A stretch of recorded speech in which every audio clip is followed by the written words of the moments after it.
আচ্ছা, এখন আমরা যেই লেসনটি নিয়ে কাজ আচ্ছা, এখন এই লেসনে আমরা শিখব হচ্ছে অ্যাঙ্কার পয়েন্ট। তো অ্যাঙ্কার পয়েন্ট আসলে কি? তো আমরা পজিশন, স্কেল, রোটেশন সবগুলো দেখলাম। তো এরপর দেখুন আছে অ্যাঙ্কার পয়েন্ট। এই অ্যাঙ্কার পয়েন্ট এই জিনিসটি আসলে হচ্ছে, এখানে দেখুন যে এই সবগুলো রিসেট করে দিচ্ছি। রিসেট করে দিলাম, রিসেট করে দিলাম। তো এখানে এইগুলো অফ করে দিলাম।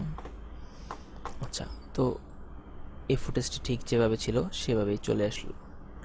আচ্ছা, তো এখানে এই ফুটেজটি ঠিক যেভাবে ছিল সেভাবেই আবার নর্মাল হয়ে গেল।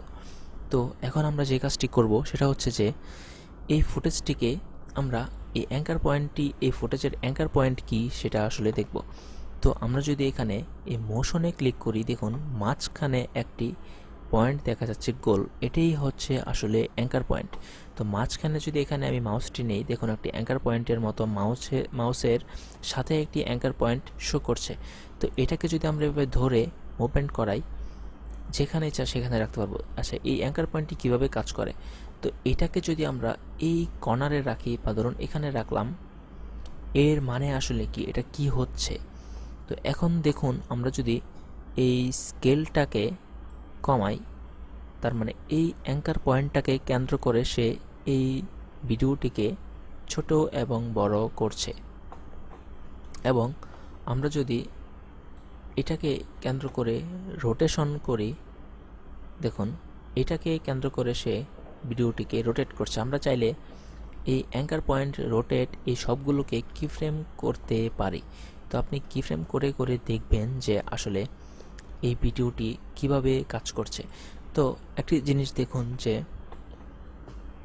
এই অ্যাঙ্কার পয়েন্টটি যদি আমরা এভাবেও চেঞ্জ করতে পারছি। তারপর আচ্ছা, তো একটি জিনিস দেখুন যে অ্যাঙ্কার পয়েন্টটিকে আমরা এভাবে ধরেও চেঞ্জ করতে পারি। তারপর এখান থেকেও এটাকে এই অ্যাঙ্কার পয়েন্টটিকে এখান থেকেও এভাবে চেঞ্জ করতে পারি। এই তো। আচ্ছা, তো এই ছিল অ্যাঙ্কার পয়েন্টের কাজ।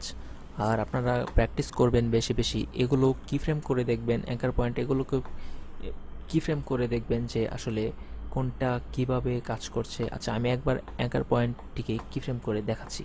ধরুন এটা এখানেই থাকুক, এই স্কেলটিকে আমি কিফ্রেম করলাম। তার মানে এই অ্যাঙ্কার পয়েন্টটিকে সে এখানে, আচ্ছা অ্যাঙ্কার পয়েন্টটি যেখানে আছে এটাকে কেন্দ্র করে সে কি ফ্রেম হলো। তো আমি এখন অ্যাঙ্কার পয়েন্টটিকে কি ফ্রেম করব। ধরুন অ্যাঙ্কার পয়েন্ট এই পয়েন্টে এখানে শুরুতে যেখানে আছে সেখানেই থাকবে, এবং ঠিক এইখানে গিয়ে অ্যাঙ্কার পয়েন্টটি চলে যাবে আমার এখানে। তো এটাকে লাস্টে নিয়ে গেলাম। দেখুন এখন ঠিক যে কাজটি হলো, আমার এখানে পজিশনের মতো এটাও এই ধীরে ধীরে এদিকে চলে আসতে শুরু করলো। তো এটা রোটেশনের ক্ষেত্রে একটু ভালো করে বোঝা যায়। যেমন দেখুন যে ধরুন, আচ্ছা এই জিনিসগুলো আসলে সবচেয়ে বেশি আমাদের যখন প্রয়োজন হয় টাইটেল কিছু অ্যানিমেশন করার ক্ষেত্রে। তো আমরা টাইটেল অ্যানিমেশন যখন করব এই জিনিসগুলো আরও বিস্তারিত দেখব। তো এখন একবার আমি দেখিয়ে দিচ্ছি যে এটা দেখুন যে আমি স্কেল ছোট করলাম, এই অ্যাঙ্কার পয়েন্টটিকে আমি এখানে নিয়ে গেলাম। তারপর রোটেশনের মধ্যে এই রোটেশনটিকে আমি এখানে স্টার্ট পয়েন্টে এভাবেই থাকলো, স্কেলার একটু ছোটো করে দেই। তো এটা হচ্ছে যে রোটেশনটি এভাবে 2 কি 3 বার ধরুন ঘুরলো। আচ্ছা, ঘোরার পর আচ্ছা এটাকে আমি লাস্টে নিয়ে যাচ্ছি, লাস্ট ফ্রেম পর্যন্ত ঘুরবে। এই দেখুন এই পয়েন্টটিকে কেন্দ্র করে সে ঘুরছে। তো আমি চাচ্ছি যে এখানে সে এই পয়েন্টটিকে কেন্দ্র করে ঘুরবে, তারপর কিছুক্ষণ পর সে মাঝখানের যে পয়েন্টটি আছে এটিকে কেন্দ্র করে ঘুরবে। তো এখানে আমি অ্যাঙ্কার পয়েন্টের একটি কিফ্রেম পেনের জন্য একটি কিফ্রেম তৈরি করলাম। এখানে হচ্ছে এই পর্যন্ত, এবং এই মাঝখানে আসতে আসতে সে আমার এই অ্যাঙ্কার পয়েন্টটি চলে আসবে মাঝখানে।